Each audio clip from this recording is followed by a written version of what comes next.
Olha, desde que o homem pensa para viver, se deu conta que no caso dele deve ter alguma coisa de errado. Quando ele compara a própria vida com o resto da natureza, percebe que na natureza tudo vive do único jeito que poderia viver. Na natureza, quando o vento venta, venta do único jeito que poderia ventar. Assim também a maré, o sapo, a girafa, tudo é do único jeito que poderia ser. Mas na hora que o homem olha para a própria vida, percebe que não tem nada disso. A cada passo a vida pode ser muito diferente do que ela é. A cada passo o homem faz escolhas, ele decide, ele delibera, ele joga no lixo vidas que decidiu não viver. Ninguém na natureza vive como o homem. Seria esquisitíssimo uma pera grudada na pereira decidir não cair. Está chovendo hoje, eu vou me sujar todo, é melhor deixar para cair amanhã. E a pereira é também esquizofrênica, diz, é melhor cair hoje, amanhã você vai se esborrachar, vai estar madura demais. E a pera diz, eu não quero cair, vão acabar me comendo, deixa eu ficar aqui. E essa é a história da pera que apodreceu na pereira. Você ouve e diz, essa história é ridícula, coisa de filósofo, pera quando tem que cair, cai e acabou. Mas eu tenho um filho de 23 anos, meu filho nasceu na França quando eu fazia o doutorado. O meu filho estudou com os franceses, fez propaganda e marketing, e hoje meu filho se ocupa da marca Moët Chandon no Brasil. O meu filho mora comigo e ganha muito mais do que eu. O que não é muito, é impossível ganhar menos do que eu. Eu trabalho na USP, é uma universidade estadual, e o meu chefe, o governador, não gosta de professores. E vice-versa, claro. Então, às vezes eu olho para o meu filho... Obrigado. Às vezes eu olho para o meu filho e eu me pergunto, será que ele não vai sair daqui algum dia? Não. Eu tenho tantos planos para o quarto dele. Toda vez que ele vem falar comigo sobre a vida, no entanto, ele me diz o contrário do que eu acho que finalmente ele vai anunciar. Como eu sou feliz de morar aqui com você. O meu filho é uma pera que apodrecerá na pereira. As veleidades eróticas que na idade dele já tinham feito que eu saísse de casa, o meu filho as tem em casa mesmo. Outro dia, era domingo, eu acordei cedo, fui tomar água, eram umas 5 horas, e eu vi que tinha alguém na cozinha. Abri a porta devagar para não ser visto, era uma jovem de camiseta, só de camiseta, e ela fritava ovos. Eu fechei a porta devagarzinho para ela não me ver, acabei indo tomar água no banheiro, voltei para o quarto, abracei minha esposa e disse, tem alguém aí que eu não conheço. Ela acordou apavorada. Eu falei, calma, é uma jovem apetecível, glúteos à mostra, fritando ovos na cozinha. A minha esposa deve ter juntado tudo, glúteos, ovos, jovem, apetecível, e concluiu, já sei, você sonhou. Eu sei do que você está precisando. Quando eu acordar, eu tento resolver o seu problema. Eu não tinha sonhado, meio-dia, meu filho me apresentou a Fifi. Eu falei, eu já conheço, ela gosta de ovos na madrugada, não é? O meu filho não tem por que sair de casa. Quem vai explicar isso melhor do que eu é um filósofo chamado Rousseau. Se você tem desconfiança da filosofia, por achar que filósofo escreve mesmo para ninguém entender, você tem toda a razão quase sempre. Mas Rousseau não merece essa fama, porque ele queria que a Revolução Francesa acontecesse, então ele escrevia muito fácil. Eu vindo para cá, vi que Rousseau está à venda na livraria do aeroporto, do lado da Ana Maria Braga, não tem como não entender. Presta atenção, um gato. O gato nasce gato. E qual é a graça do gato?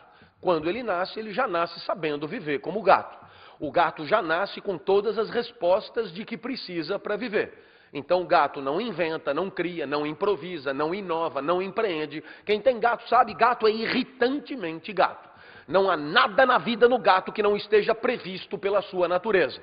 Por isso, se um gato tiver com fome, ele não come o alpiste que você colocar do lado para ele comer. Ele não arrisca, ele não improvisa. Para o gato pensar em comer um alpiste, seria como você pensar em matar fome comendo um criado mudo.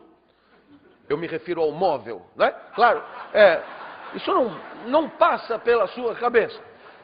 Da mesma maneira, um pombo nasce sabendo viver como pombo não vai à escola, e pombo não come filé, já nasce com a vida ganha, já nasce com a vida pronta, pombo não inventa.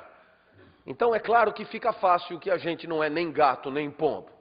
Quando a gente nasce, não nasce sabendo. Só o homem vai à escola. Só o homem precisa aprender a viver. No caso do homem, a natureza é insuficiente. O instinto é pobre e a vida é complexa. Cabe ao homem ir além da sua natureza. É o único jargão que Rousseau usa. No lugar de ir além, ele fala transcender. O homem transcende a sua natureza. Então ele inventa, ele cria, ele improvisa, ele inova, ele empreende. Por quê? Porque no caso dele, a vida não está pronta. No caso dele, é claro, é preciso ir além. Por isso, é claro, se o homem tiver com fome, ele come o alpiste. Hoje ele chama de linhaça, parece que faz bem à saúde. Se ele tiver com fome, ele come também o filé assado, cozido na chapa, frito a cavalo. Se o calo apertar, ele come o gato, ele come o pombo, ele come a secretária, a sensorista, enfermeira, buraco de fechadura, boneca inflável, moça de eventos, não sei o que me ocorreu. Ele come o que for. Antigamente se dizia que o céu é o limite, mas o homem já furou o céu há muito tempo, deixando claro que para ele não há limite. Alguém então poderia se dar conta, é o que Rousseau tenta explicar, que a liberdade para escolher o seu caminho é o grande traço distintivo do homem em relação ao resto da natureza. E por conta disso, o homem sempre se considerou superior a tudo. As frases não mentem. Estamos a meio caminho entre os animais e Deus. Somos feitos à imagem e semelhança de Deus. Somos filhos de Deus. O que mais você quer? O homem sempre se achou infinitamente superior ao resto da natureza por conta da suposta liberdade. Uma espécie de privilégio de escolher o seu caminho, de escolher a melhor forma de viver. E, por que não, de conviver também. O problema é que na hora que você vai viver a tua vida de carne e osso, nem sempre é tão privilegiado assim ter que escolher o melhor caminho. As escolhas são complexas, às vezes trágicas. Escolher entre o bom e o bom é ruim. Escolher entre o ruim e o ruim é pior. A única escolha confortável é entre o bom e o ruim. Mas essa não é uma verdadeira escolha. Então, na hora de viver, a complexidade é grande, na hora de viver as escolhas são dramáticas, na hora de viver fica fácil perceber que essa liberdade nem sempre é um privilégio. Talvez sejamos mesmo condenados a ser livres. Ora, como é que a gente faz para escolher? Escolher implica atribuir valor às possibilidades. E como é que eu faço para atribuir valor às possibilidades de vida? Talvez a gente pudesse recorrer a um exemplo que todo mundo já conhece. O professor dá nota 8 a um aluno. E 8 é o valor da prova. O que o professor fez para atribuir 8? Ele comparou a prova do aluno com o gabarito, com uma referência, com a prova nota 10. Fica fácil perceber que para atribuir nota 8 ao aluno é preciso comparar com alguma coisa. E naturalmente, como o professor aplica o mesmo gabarito para todas as provas, ele descobre rapidinho qual é a melhor prova, qual é a pior prova. Como seria fácil se fosse assim? E por que não é assim na hora de viver? Porque os gabaritos são muitos. E o que é pior, são contraditórios entre si. É o que Edgar Morin chama de valores complexos. Na verdade, as referências para a vida são tantas e tão contraditórias que, dependendo do valor que você escolher para viver, a resposta certa da vida será uma ou a sua contrária. Tão fácil perceber.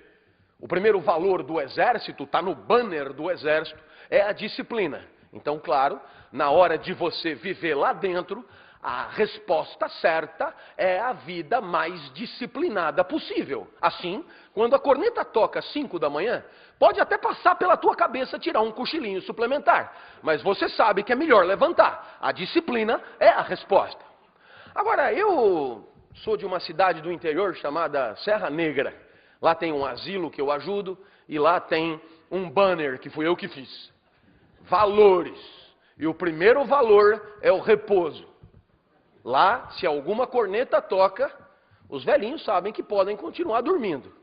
É melhor que descansem. Viu só? A disciplina manda levantar, o repouso manda continuar dormindo. E nesse momento alguém poderia levantar a mão, se não fosse tão constrangedor, e perguntar o que é óbvio, o que é melhor, a disciplina ou o repouso? Qual é a resposta certa? E esse talvez seja o momento para fazer um esclarecimento. Um professor de ética é o contrário de um guru. Um guru é aquele que vem, sabe-se lá de onde, sempre revestido de grande legitimidade, capital simbólico, e traz no bolso do paletó as respostas certas para a vida. Faça isso e se dê bem. O papel de um professor como eu é de mostrar que talvez essas respostas sejam todas problematizáveis, que talvez o problema seja seu. Talvez a vida e a liberdade seja o teu grande patrimônio, e eu não tenho por que decidir no teu lugar. Entre disciplina e repouso, o problema é teu. Pô, o senhor veio até aqui para dizer que o problema é meu? Pois é, eu acho que se eu tivesse respostas de guru, a minha palestra valeria muito mais do que vale. Mas eu prefiro assim, com humildade, mandar a bola para você. Que tal assumir a responsabilidade de dirigir a própria vida de vez em quando, pelo menos? É claro que a incerteza pairará, sempre. A minha mãe me ensinou a confiar nos mais velhos, porque confiança é um jeito de viver, é um jeito de conviver, é uma referência para a convivência. Aliás, uma baita referência, né? Quem confia faz o quê? A definição, ela tem 11 séculos, né? Ela é de Tomás de Aquino, na Suma Teológica, o dobro da idade do Brasil. Uma definição que ainda é impecável. Quem confia tem certeza sobre coisas que não pode verificar. Claro que Tomás de Aquino devia estar pensando em Deus. Você tem certeza que ele existe, muito embora não possa verificar na hora que você quiser. Mas claro também que para a gente conviver bem, a gente precisa confiar em outras coisas além de Deus. Por exemplo, nos outros, no que eles dizem, no que eles fazem. Eu fui apresentado aqui como professor da Escola de Comunicações e Artes da USP e ninguém me pediu o meu título. Eu falei que sou doutor em Direito em Paris, ninguém pediu o diploma. Eu falei aqui que represento o Brasil na Unesco, ninguém pediu a credencial. Você confia, não vai verificar. O cliente de um banco entra no banco, deposita o seu dinheiro, investe o dinheiro que sobrou. Risco que nós professores não corremos, nunca sobra. Mas você deve sobrar. Você entra e investe o seu dinheiro. Você não pode ver aquele dinheiro toda hora, na hora que você quer. Você confia, extrato igual dinheiro. Peguei o avião hoje de manhã para vir para cá. Não sei se isso acontece com você ou é só comigo. Mas eu sempre olho para um avião e me pergunto, isso não tem por que voar. Sobretudo quando ele está no chão ali parado, você vai subir a escadinha, não tem por que voar. No entanto, eu entrei no avião assim mesmo. Eu não chequei as turbinas, eu não pedi diploma de pilotagem para o comandante, eu não nada, eu sentei, approchei, ele falou daqui 2 horas, vamos chegar em Salvador. E eu confiei, porque não tem o que fazer. Mas é gozado. Fica óbvio que sem confiança a convivência é problemática. Mas a mesma mãe que me ensinou a confiar, me ensinou também a não aceitar nada de estranhos na rua quando eu ia criança para a escola. Ela me dizia, não fale com ninguém na rua, não aceite nada de estranhos. E naturalmente, a minha mãe também me ensinou a desconfiar. Porque desconfiança também é um jeito de viver. Valores complexos, confiança e desconfiança. Os dois a serviço da convivência. Professor, qual que é melhor? Eu já expliquei que o problema é seu. Pelo que o senhor falou, é melhor confiar. Eu não me lembro de ter falado nada disso. Não me tome por um tirano qualquer. Se o problema é seu, o problema é seu. A desconfiança também é bem legal. Afinal, quantos chifres você teria evitado se tivesse desconfiado mais? Quanto roedor de corda, quanto canalha, quanto vagabundo, quanto mentiroso, quanto ladrão, quanta gente que te rouba sistematicamente. Então, claro, a desconfiança ajuda a conviver, tanto quanto a confiança. Claro que a incerteza paira. E junto com essa incerteza, um sentimento típico de quem é livre para escolher a própria vida. Esse sentimento, desde Kierkegaard, a gente chama de angústia. A angústia te acompanhará. Professor, não é motivacional a palestra? Estava escrito no programa, palestra motivacional. A angústia te acompanhará. Porque a angústia acompanha todo mundo que tem que fazer alguma coisa com a vida e com a convivência e não sabe bem o quê. Por quê? Porque os valores são complicados, porque não há mesmo grandes certezas sobre o melhor jeito de viver e de conviver. E quando eu disse que a angústia te acompanhará, uma jovem, minha aluna, levantou o braço. Eu achei até que ela fosse polemizar. Eu achei até que ela fosse me dizer que a vida é bela e que eu era um fulano triste. Mas para minha surpresa, nada disso. Ela agradeceu pelo conceito. Obrigado pelo conceito de angústia, professor. É um sentimento que eu sempre senti, só me faltava o nome. Eu não sei nem se eu devia estar fazendo esse curso. Eu me pergunto o tempo inteiro, eu acho que eu sempre escolho errado. A angústia sempre me acompanhou. Eu sou mesmo angustiada. Obrigado pelo conceito de angústia. Achei esquisito. Jovem de capital estético elevado, tinha tudo para ter uma visão mais ingênua da vida, já entrou ali na universidade pública, não tem que pagar curso, não tem que nada, vai sair empregada provavelmente, aluna de jornalismo, tinha tudo para ter uma visão mais ingênua da vida, mas ela garantia a angústia sempre me acompanhou. Então eu desconfiei dela e pedi um exemplo. Professor, o meu namorado estuda engenharia aqui na frente, escola politécnica, ele faz mecatrônica. O senhor pode imaginar o tipinho, mas eu gosto dele. Agora em Corpus Christi, a gente não tem aula, é semana do saco cheio, e a gente aproveita para fazer o JUCA, Jogos Universitários de Comunicação, lá em Avaré. E eu falei, vem comigo, vamos divertir, vamos descansar, desopila um pouco, larga disso. E ele não pôde ir. Estava fazendo um robô, estava terminando um robô, faltavam só 2 antenas assim para o robô ficar pronto, sem as antenas o robô não funciona. Vai você. Quando eu cheguei lá em Avaré, me dei conta rapidamente que o esporte era um pretexto muito sem vergonha daquele encontro. Ah, não diga que as pessoas estavam fazendo sacanagem, professor. O que é exatamente sacanagem? É sexo, professor. Eu olhei para aquela moça e imaginei uma centena iguais a ela, em Avaré, fazendo sexo. E lamentei muito nunca ter sido convidado para esse tal de JUCA. O que sobra para mim hoje é festa de formatura, né? Sucesso eu faço com as avós dos formandos, né? Professor, assim que eu desci do ônibus, um rapaz se aproximou de sunga, musculatura saliente, muito diferente do meu mirrado mecatrônico. Não perguntou nem meu nome, já me propôs na lata uma cópula furtiva, uma bimbada mágica. Ele prometia desaparecer magicamente após o coito. Lavou tá novo, ele explicou. Foi aí que eu lembrei do senhor. Eu não entendi onde é que eu entrei na história, moça. Entendi o que eu tenho que ver com isso. Ué, não é o senhor que diz que a vida não tem fórmulas prontas, que os valores são complexos, que a incerteza paira, que a gente angustia? Sou eu que digo. Então, de quem que eu ia lembrar? Afinal, dar ou não dar? Ela estava angustiada, ela tinha entendido, se bobear melhor do que eu, o conceito. Como é que a gente desata esse nó? Veja como é complicado. Há uns 4 meses eu fui convidado pela Google americana para dar uma palestra semelhante a essa na Califórnia. E para minha surpresa, né, lá, claro, tinha um banner com valores. E o primeiro valor que eles escolheram, a primeira referência para a convivência que eles escolheram ali, né? Porque no final das contas, quando a gente escolhe, né, coletivamente as referências para uma convivência, a gente pode bem chamar isso de ética, né? E a primeira referência que eles escolheram para presidir a convivência ali é o prazer. To have fun, em Yankee. Eu te pergunto, o que o prazer quer dizer? Claro, o valor, prazer, te ajuda o tempo inteiro, né? Na Apologia de Sócrates, Platão define como a redução do desconforto físico de existir. O senhor podia repetir? Eu acho que eu não entendi. O prazer é a redução do desconforto físico de existir. Mais ou menos assim, você come para diminuir a fome, bebe para diminuir a sede, abre a janela para diminuir o calor, liga o ar-condicionado, tira o paletó, põe o paletó, e assim o prazer, ele gerencia, né, a gestão da microexistência, né?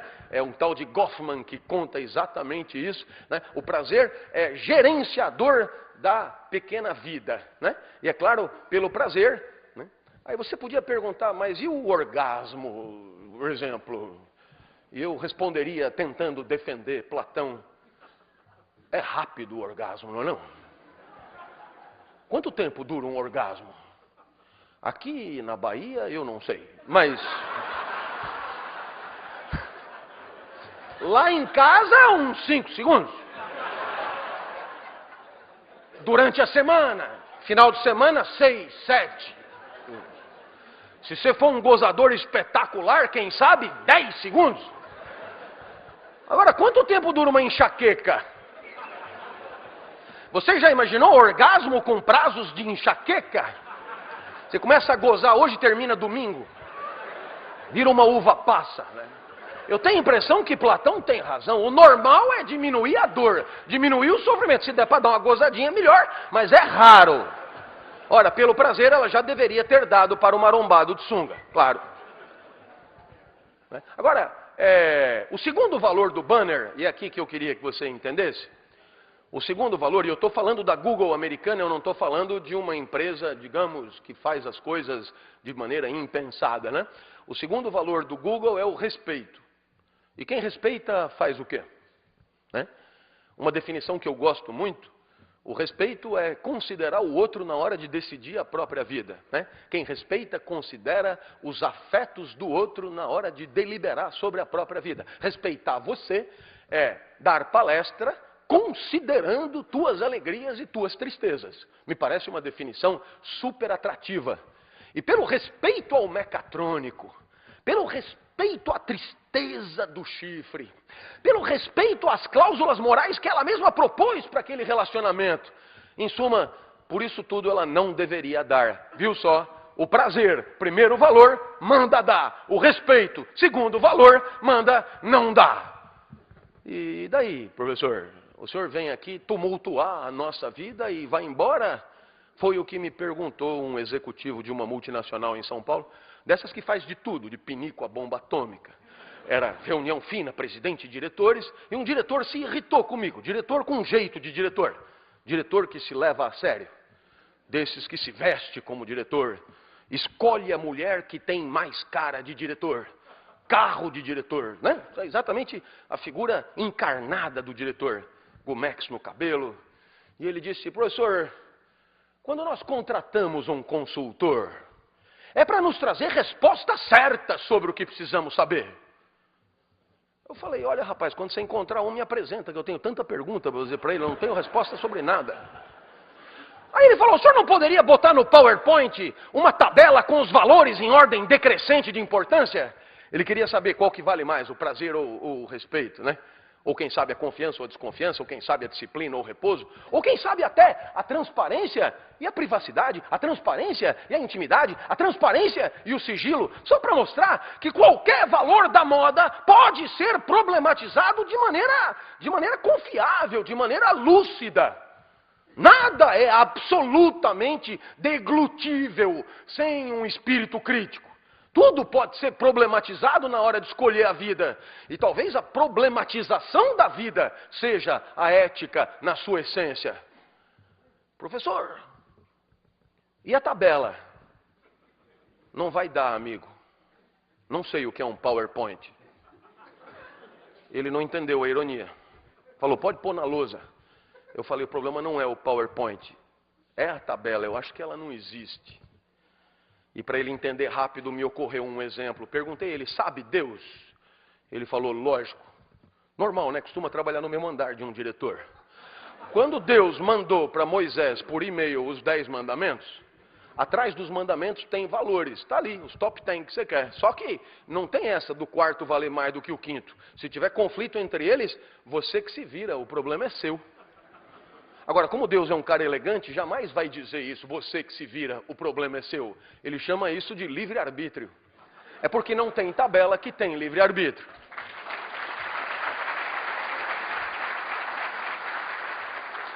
O diretor ficou enfurecido. Desse jeito eu nunca vou ter certeza da melhor estratégia. Falei, vá. Como é que eu faço para acertar sempre, professor? Falei, foda-se um pouco, rapaz. Estou me fudendo desde que nasci, como é que você quer acertar sempre? Mas ele não tem culpa, eu acho. Quando ele vai na livraria do aeroporto, o momento de maior intimidade que ele tem com livros, o que ele encontra para comprar? Diz o que vende, diz para mim. Eu vou resumir o mercado editorial para você. 10 lições para ser feliz. 10 lições para ser líder, passo a passo do sucesso. Como chegar lá? Como enfiar o pé na jaca? Como aumentar o tamanho do seu negócio? Como dar prazer na cama? Não sei se os dois têm a ver. Como... Depois tem o poder da sedução, o poder do discurso, o poder da vida, o poder da razão, o poder do caralho, o poder não sei o que. Depois tem 7 hábitos do homem eficaz. Depois tem outro livro, 7 hábitos do homem altamente eficaz, para homens com mais de 1,80. E depois, pasme, tem o 8º hábito, claro, porque os 7 primeiros mentiram e não deram conta da eficácia que prometiam.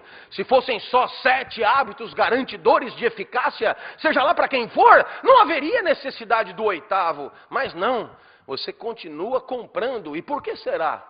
Talvez porque a angústia de ser livre pese demais nos seus ombros. Talvez porque você preferiria muito mais que houvesse uma tabela a seguir. Talvez você preferisse não ter que escolher. No fundo, o gato é o seu herói. Gato não angustia. Gato gateia. E você, nossa, a cada segundo, em dilemas, tendo que escolher o melhor caminho. Se você olhar bem para a cara de um gato, verá que ele zomba da sua cara. Tamanha a sua superioridade existencial. Gato não tem dúvidas, leva o seu caminho de forma única, como quer o executivo. Isso me faz lembrar do Muricy. O Muricy é o Muricy Ramalho. Já treinou clubes importantes, tem estado em decadência e agora se ocupa de clubes de importância regional só. O Muricy estava no Japão e deu uma entrevista excelente, como todas que ele dá. E num determinado momento ele disse, se o Santos fosse jogar contra o 15 de Jaú, eu punha 3 que sabem o que fazer com a bola, depois eu punha qualquer um que o Santos ganha, de qualquer jeito. Mas nós vamos jogar contra o Barcelona. E para jogar contra o Barcelona, eu não posso me dar o luxo de ter jogador moita no time. Jogador moita é jogador que não sabe o que fazer com a bola, jogador que tem medo de improvisar, medo de inovar, medo de fazer acontecer e surpreender o adversário. Jogador moita é jogador que se esconde atrás do beck, que está esperando o jogo acabar. Você sabe bem quem é o jogador moita. E rapidamente eu percebi que aquilo que o Muricy estava falando para o futebol vale para qualquer atividade. Até para a tradicional paquidérmica universidade. O Brasil, num entre as 30 melhores, no outro entre as 100 melhores, a melhor da América Latina, a melhor do Hemisfério Sul, a melhor disso, a melhor daquilo, talvez esteja faltando maconha nas outras escolas, talvez. No melhor quadro possível, a USP está em 28º do mundo. E aí você pergunta, professor, mesmo assim, o que falta para encarar Harvard, primeiro lugar em todos os rankings? E a resposta é a mesma do Muricy. Não dá para ter no time professor moita, pesquisador moita, gente que está esperando a aposentadoria chegar, gente que se arrasta, gente que repete protocolos, gente que faz sempre o mesmo, regido por uma tradição, como se o passado fosse determinante. Gente que não entendeu a soberania maior que é a nossa de fazer acontecer de forma sempre inédita, para encarar situações de vida sempre virginais e irrepetíveis. Talvez por isso seja difícil, porque o que mais tem ali é moita. Claro, temos que continuar vivendo. E evidentemente que na hora de viver, muitos são os critérios para fazer as escolhas. Os gregos, por exemplo, tinham certeza de que o universo é cósmico, ordenado. E tudo tem uma razão de ser para estar ali, uma espécie de papel, causa final, finalidade. Então o vento venta e ventando refresca, poliniza, a maré mareia, fertiliza, o sapo sapeia, engole mosca. E assim tudo tem um papel, teu intestino peristalta te permite evacuar. E aí, claro, onde estaria a vida boa?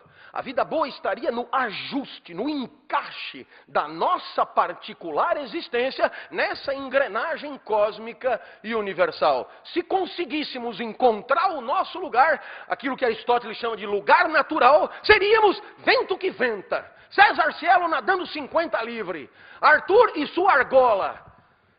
E quando você encontra o teu lugar de encaixe, Você vive uma situação que os gregos chamavam de eudaimonia e que nós poderíamos traduzir de maneira um pouco simples como felicidade. É bastante tentador, mas chega lá pela modernidade, o homem faz algumas descobertas que colocam essa teoria em questão. A maior delas é que o universo não é como uma televisão, onde tudo é complementar para a televisão funcionar, onde as partes participam do funcionamento do todo. Não, o universo aparentemente não é ordenado como uma televisão, ele é infinito e caótico. E aí, na hora de escolher a melhor forma de viver e de conviver, a bola vem para nós. Afinal de contas, se não dá para amarrar a nossa vida com a referência da ordem cósmica, temos que decidir nós mesmos o melhor jeito. É a diferença que você encontraria entre alguma coisa como os 10 mandamentos e a Declaração Universal dos Direitos do Homem. Deliberação nossa.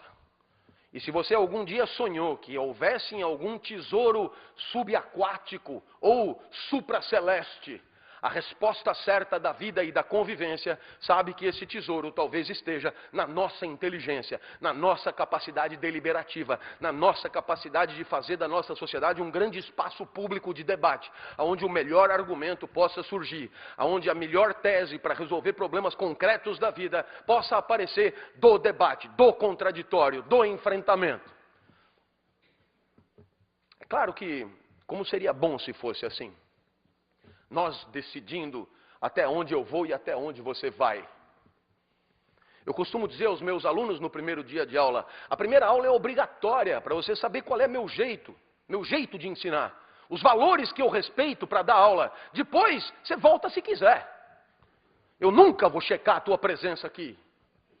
Agora, se voltar, volta para jogar o jogo. Volta para aprender a pensar, aprender a conviver, aprender a refletir sobre a convivência, objetivo maior de todo o curso de ética. A maioria volta, quase todo mundo volta. E ainda traz a mãe. Professor, eu voltei para casa, contei como foi a primeira aula, minha mãe não acreditou, trouxe para ela ver. Dá para ela entrar? Deixa eu ver a mãe primeiro. O que o menino queria mostrar para a mãe? Você poderia dizer, ele quis mostrar a aula. Não é possível, porque a aula que ele gostou foi a primeira aula que não se repetirá. Ainda assim ele veio, ainda assim ele saiu de casa, ainda assim ele motivou a mãe, ainda assim ele trouxe a mãe. O que ele esperava encontrar? Perceba que quando ele saiu de casa, ele tinha certeza que ia encontrar uma coisa que ele não podia verificar ainda. Chamamos isso de confiança no professor. Mas se ele confia no professor, ele confia exatamente no quê? O que poderia permanecer da primeira para a segunda aula? Você sabe que os franceses chamam sustentabilidade de durabilité. Eu acho essa tradução ótima, essa inversão. É ótima porque durabilité ajuda você a entender que no final das contas, num mundo onde só se fala em inovação, sustentabilidade tem a ver com alguma conservação. Agora, nem tudo que devemos conservar, não é? Nem tudo que existe deve ser conservado. Mas no caso em questão, o que o menino esperava que fosse permanecer da primeira para a segunda aula? Talvez os valores do professor. O jeito do professor ensinar. Eu tenho 3 valores no meu banner. Energia, como você está vendo. Exemplos do cotidiano, como você está vendo. E palavrão, como você está vendo. Não dá nenhum banner. São esses 3. Se gostou, volta. Se não gostou, pode aprender ética em qualquer lugar, ler nos livros, procurar os professores, etc. Não precisa voltar. Mas o menino trouxe a mãe. E cada vez que eu me exaltava, ele cutucava a mãe. Olha, tá vendo? Eu falei para você. E os dois encontraram o que vieram encontrar. E tem que me agradecer. Afinal de contas, a confiança no professor é o resultado da fidelidade que o professor tem aos seus próprios valores. E isso você poderia aprender, porque isso é muito legal. Afinal de contas, fala-se tanto em confiança, sem perceber, que confiarão em nós na exata medida em que formos dignos desta confiança, quer dizer, costumemos respeitar, ser fiéis aos valores que são os nossos. Então, a cada aula, vai se construindo uma relação de confiança a partir do quê? A partir da fidelidade recíproca aos próprios valores. É claro que é tentador ser infiel.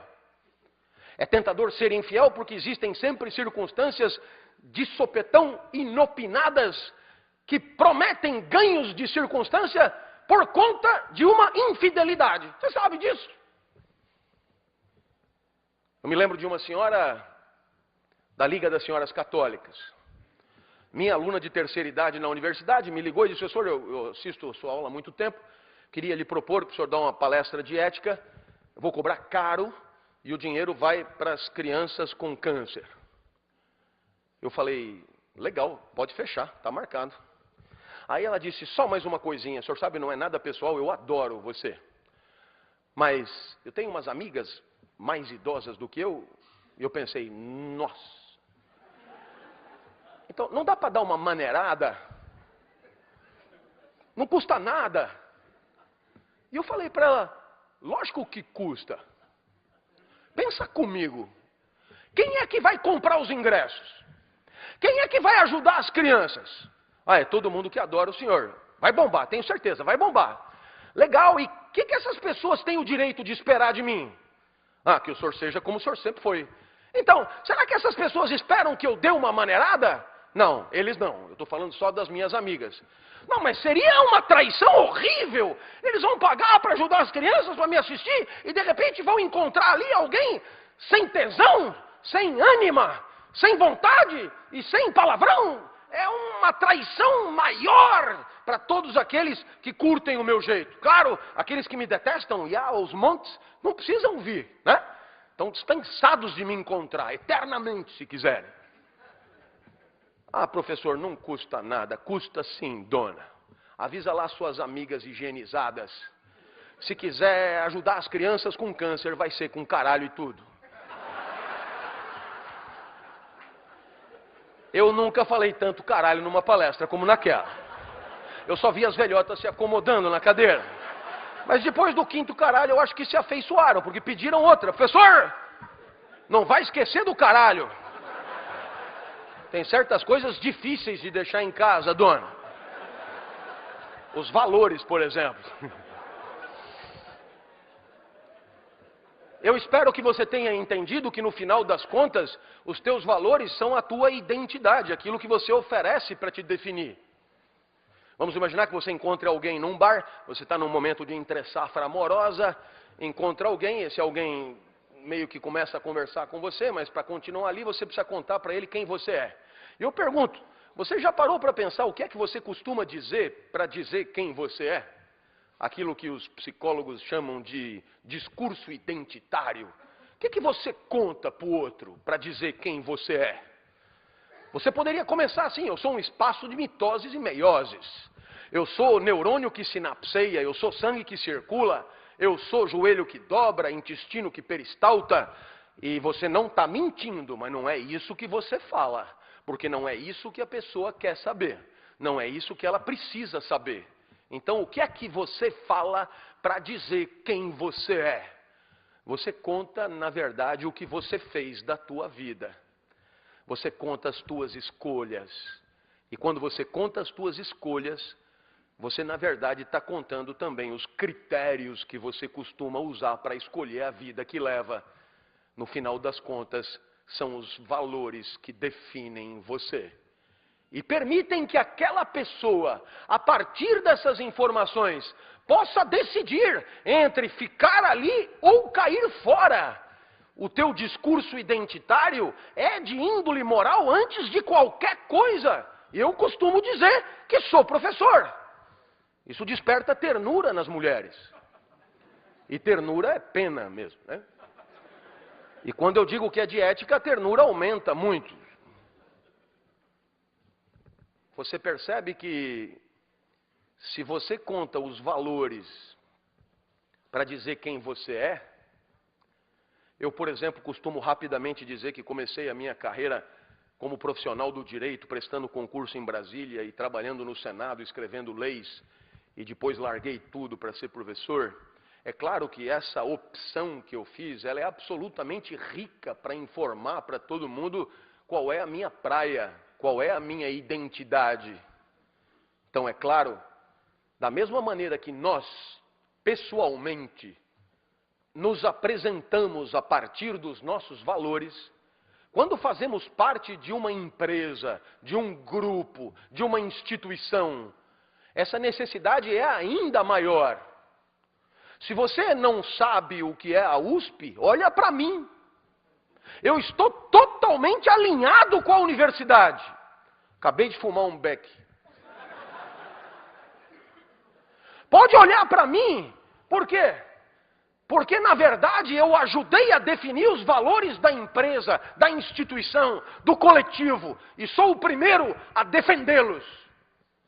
E você poderia me perguntar assim: por que, professor, eu tenho que zelar pela identidade da empresa onde eu trabalho? Por que eu tenho que defender os valores? Por que eu tenho que lutar para que as pessoas saibam quem é a empresa? Qual é o jeito dela? O que eu vou ganhar com isso? Eu queria deixar claro para o senhor, eu só penso em mim. Eu só penso no meu próprio ganho. Eu só penso na minha carreira. Né? E eu responderia: eu conheço você.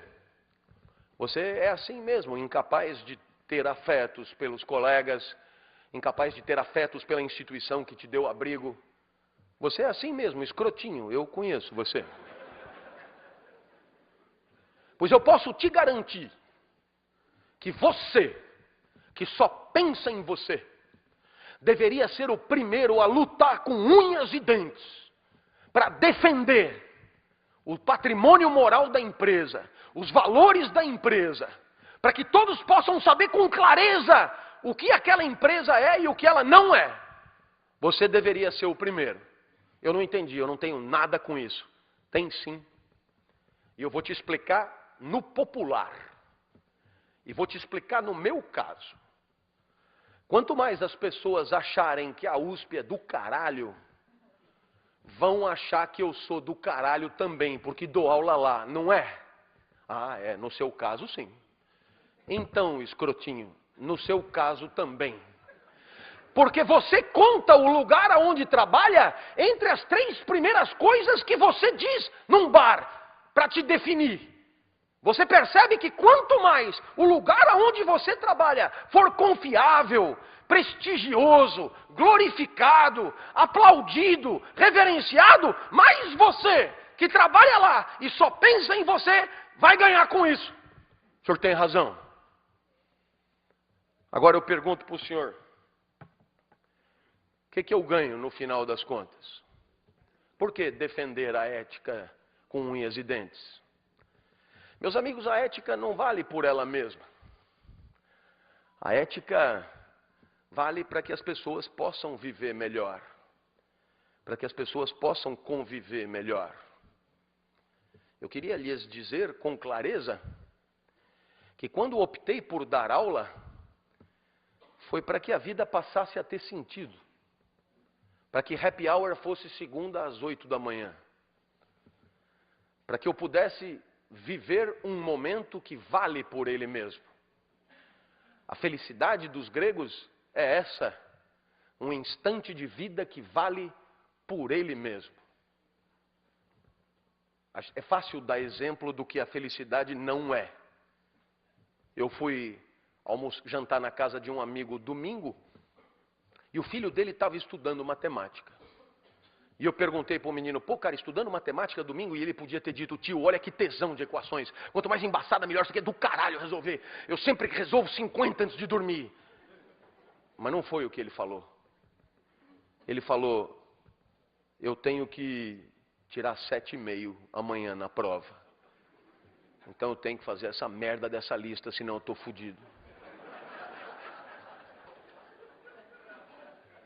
E aí você podia pensar: se ele vendeu domingo por causa de segunda na prova, ele vai exultar, ele vai delirar na prova. E o menino falou: bem que meu pai falou que o senhor sempre foi meio doido. Eu só preciso tirar 7,5. E eu falei: 7,5 para quê? Ele: para passar de ano, ué. A única coisa que me importa, tio, é passar de ano. E quando o ano que vem chegar, o menino dirá a mesma coisa: passar de ano. Essa é a escola da tristeza, em que você fica ali esperando o ano que vem chegar, esperando o ano acabar, esperando a vida acabar. A escola da tristeza é ótima, na verdade, Porque ela prepara o profissional. Ela prepara o profissional para viver o trabalho da tristeza. Aquele que você espera 30 dias por causa do 5º dia útil. Aquele que você vende a vida por causa do salário. A escola da tristeza é a melhor preparação para a vida triste. A felicidade é um instante de vida que vale por si só. Até os 13 anos eu vivi muito mal. Eu era um CDF ortodoxo, hoje chama de nerd. Tirava 10 em tudo, mas não vibrava com nada. Meu pai tentava, me levava no Morumbi para ver jogo. E ele tinha que me avisar que foi gol. E aí eu vibrava para ele não ficar chateado. E ele, dos caras, caralho, cala a boca que nós vamos apanhar. Meu pai também me levava em escola de arte, né? Argila, pintura, guache, origami. Origami é o pior de todos. Uma folhinha de papel, 600 dobras na ordem certa. E aí tem um passarinho que você chucha no rabo, ele abana os dados. Se você errou uma dobra, fudeu o passarinho. E eles ainda chamam de passarinho da felicidade. A mulher chamou meu pai com uma semana e disse, olha, com seu filho aqui são 4 tipos de aluno. Super talentosos que adoram isso aqui, outros que não têm tanto talento, mas também adoram isso aqui, outros que não têm talento nenhum, mas estão aí se divertindo. E o seu filho, ele não é daqui, pode levar ele embora. Aos 13 anos, o professor de geografia entrou, disse que não ia dar aula. O curso seria só de seminários, e para mim caiu o petróleo. Então, eu me preparei, e chegou o meu dia. Subi no palquinho dos jesuítas de São Paulo, olhei para a classe, aquilo estava coalhado de gente. Comigo não tinha bullying, gostavam de mim. Conversar comigo era como ir ao zoológico, uma experiência diferente.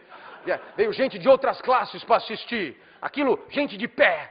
E pela primeira vez, ouça-me, pela primeira vez foi legal estar aonde eu estava. Pergunto, é preciso ser filósofo para entender o que os gregos chamavam de felicidade? Eu vou repetir, foi legal estar aonde eu estava. Pela primeira vez em 13 anos. Por quê? Porque até então eu sempre esperava acabar. Esperava a aula acabar, esperava o treino acabar, esperava a aula de arte acabar, esperava... Ali não, eu não queria que acabasse. E para não acabar, eu não começava. E olhava para todos. Esse cara é mais doido do que eu imaginava. O professor se irritou, o senhor engoliu a língua, eu tive que começar. E cheio de entusiasmo, falei tudo o que eu sabia em 15 minutos. E um amigo levantou a mão e disse, professor, deixa ele continuar falando, é tão legal o jeito que ele fala. E o professor disse, ele tem 50 minutos para falar, ele que fale. E a bola veio para mim. A bola do Muricy veio para mim.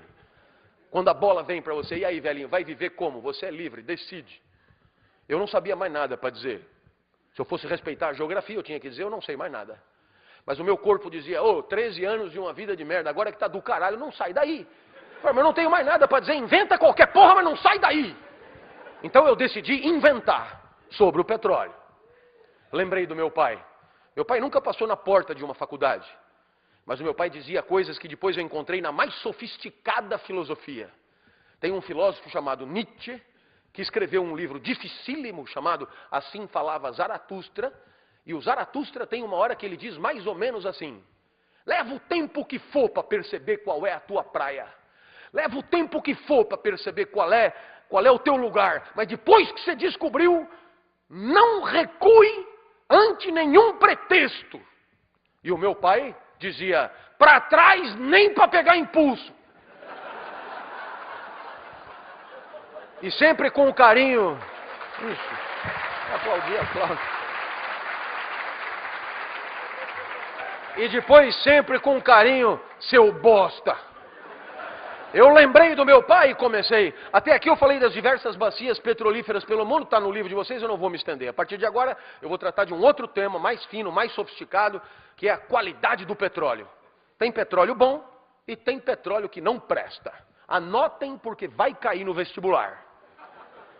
Eu olhei para trás e vi que o professor arriou os óculos, velho.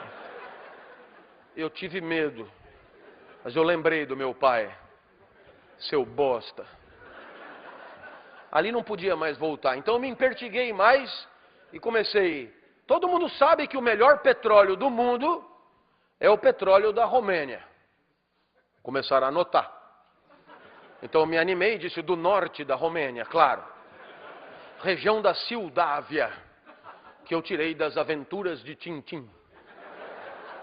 Eu olhei para trás e vi que o professor balançava. Ele devia estar pensando, eu não sei porra nenhuma disso, esse cara não pode estar zoando com a minha cara. Eu vi que era hora de quebrar ele, para aproveitar a fragilidade. Eu falei, o senhor sabia disso? Ele assustou e disse, não sabia. Eu falei, anota para aprender alguma coisa.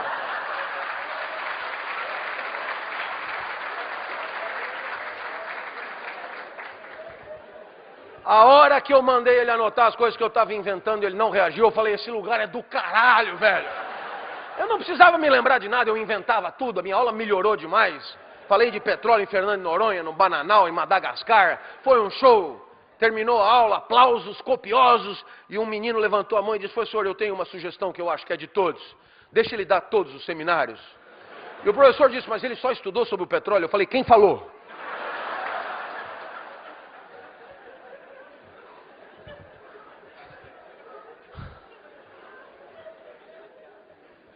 Eu saí dali correndo, fui encontrar o Fusca branco do meu pai. E o meu pai me viu correndo pela primeira vez, eu nem andava, eu me arrastava. Ele viu correndo, o que aconteceu? Eu comecei a contar o que tinha acontecido e meu pai entendeu. A vida tinha valido a pena ser vivida naquele lugar. Um instante de vida que valeu a pena viver ali, dando aula. Lição para toda a vida. Um lugar que é o meu. César Cielo, 50 livre. Eu na sala de aula. O senhor se acha? Não, não é uma questão de dar bem aula. Questão de ser feliz dando aula é outra coisa. É quando vale a pena estar ali, mesmo que não tenha salário, mesmo que não tenha aplauso, mesmo que não tenha recompensa, mesmo que não tenha nada, como de fato não tem. O que eu vou fazer se a vida só é boa ali, dando aula, com um monte de gente assistindo? E você dirá, professor, e essa felicidade que o senhor fala, para o senhor é o quê? Eu poderia terminar aqui a minha palestra com essa para você. Existe uma coisa que é a alegria. Alegria é quando você ganha potência de agir. É Spinoza que define. Passagem para um estado mais potente do próprio ser. Eu acordo de manhã, a minha energia para viver é muito baixa. Acordei hoje às 4, por exemplo. Eu sentei na cama e lembrei. Cumbica, Salvador, Cumbica e USP ainda. Falei, nossa, velho. Aí a minha mulher, sabe como é 25 anos de matrimônio, já houve um tempo que ela dizia, fica mais um pouquinho. Agora ela diz, não vá se atrasar. E com o pé assim.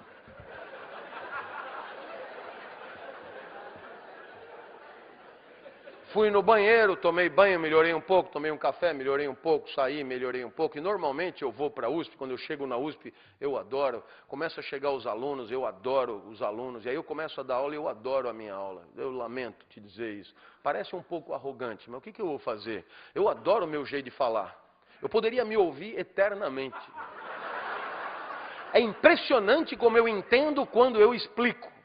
Então, às 10 horas da manhã, eu estou em cima da mesa gritando. E você perguntará, o que aconteceu entre 5 e 10 da manhã? Resposta de Spinoza, alegria, passagem para um estado mais potente do próprio ser. Do próprio ser. Claro que não é sempre assim. 10 horas da manhã, abre a porta, é a mulher do departamento, secretária, a mulher medonha. E ela diz, os outros professores estão reclamando que o senhor grita muito. Pergunto, para onde foi a minha potência de agir? A isso chamamos tristeza. Passagem para um estado menos potente do próprio ser. Eu espero que você tenha entendido. Você vai pelo mundo, tem coisas que te alegram, tem coisas que te entristecem, e a tua potência vai numa senoide subindo e descendo. Impossível só se alegrar. Ninguém consegue se alegrar com o gol do Brasil e com o gol da Holanda, com o gol do Brasil e com o gol da Argentina. Não, a tristeza, obviamente, faz parte da vida. Para haver alegria, tem que haver tristeza. É óbvio que eu disse do próprio ser, porque não tem uma fórmula que dê para todos. E não tem uma fórmula que dê para você pro resto da vida. Porque amanhã você é outro e o que te alegrou hoje pode não te alegrar amanhã. Você vem pela estrada e para, vê lá rancho da pamonha, você está verde de fome, come a primeira pamonha, a pamonha te alegra fudidamente. Pamonha e você tudo a ver. Pamonha é do caralho, velho. Aí você comete um erro a não cometer, fazer da pamonha um ídolo, fazer da pamonha uma qualidade de vida, uma lição de autoajuda, e pede a segunda pamonha, já vai te alegrar menos. Porque o comedor da segunda pamonha já não é mais o comedor da primeira pamonha. Já tem menos fome, mais glicemia no sangue, etc. Mas você é fiel à pamonha, pede a terceira. Quando chega na 10ª, você tem que parar. A mesma pamonha que te alegrou vai te matar. Você já virou um suco de milho, na verdade, teu sangue.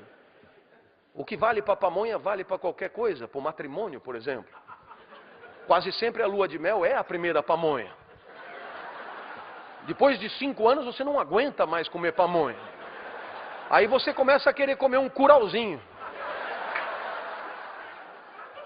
Mas se você achar que o curauzinho é a solução, tem dia que o curauzinho não tá bom. Talvez por isso a vida que vale a pena seja essa. Uma felicidade assim. Um instante de vida que você gostaria que durasse um pouco mais. Um instante de vida que você gostaria que não acabasse logo. Um instante de vida que você gostaria de repetir. Professor, o que um instante de vida tem que ter para ser feliz? Isso que eu estou te dizendo. E quem é que fala isso? Eu. Dessa vez não é nem Platão, nem Aristóteles, nem Nietzsche, nem Rousseau, sou eu. E o senhor quem é? Clóvis, muito prazer. É que eu não morri ainda, não virei clássico. Mas ainda assim, eu tenho o meu palpite para te dar. Se você quer saber se aquele instante está valendo a pena, pergunte-se se você gostaria que ele durasse um pouco mais. A vida é boa quando você torce para ela não acabar. Perceba que a maior parte do tempo a gente torce para acabar. Torce para o dia acabar, para poder chegar em casa, torce para a semana acabar, por causa do final de semana, torce para o mês acabar, por causa do 5º dia útil, torce para o ano acabar, por causa das festas e das férias. E sem perceber, a gente está torcendo para a vida passar rápido. A felicidade é o contrário disso. A felicidade é quando você gostaria que não passasse, é quando você lamenta o final do dia. É quando você lamenta o final de alguma coisa que você está fazendo. Como num filme argentino, você até esqueceu que está no cinema, e só se lembra que está no cinema quando o filme acaba e você lamenta muito de tão bom que era o filme, de tão feliz que você foi. Não era outra a pretensão para esse nosso encontro. Que pelo menos por um segundo eu tenha te surpreendido. Que pelo menos por um segundo, 10 minutos tenham passado e você não tenha se dado conta. Que pelo menos por um segundo você não tenha percebido que está tendo uma aula de filosofia há exatamente 1 hora. Que pelo menos por um segundo você tenha pensado em repetir isso. Torcido para durar um pouco mais, me mostrado para alguém que você ama na internet, ser meu aluno ou pelo menos me dar um abraço no final da palestra. E se alguma dessas coisas aconteceu, é porque você foi feliz por um segundo. E agora você já sabe o caminho. A vida vale a pena quando você torce para ela não acabar. Tomara tenha sido o caso. Eu te agradeço imensamente pela alegria, saio daqui muito melhor do que cheguei. Tomara eu tenha dado causa à tua felicidade em 1 segundo. Porque para nós, discípulos do pensador e filósofo Cristo, ser causa da felicidade de alguém por 1 segundo é a única meta verdadeiramente digna de ser perseguida. Tomara eu tenha alcançado. Muito obrigado e até a próxima, se Deus quiser. Obrigado.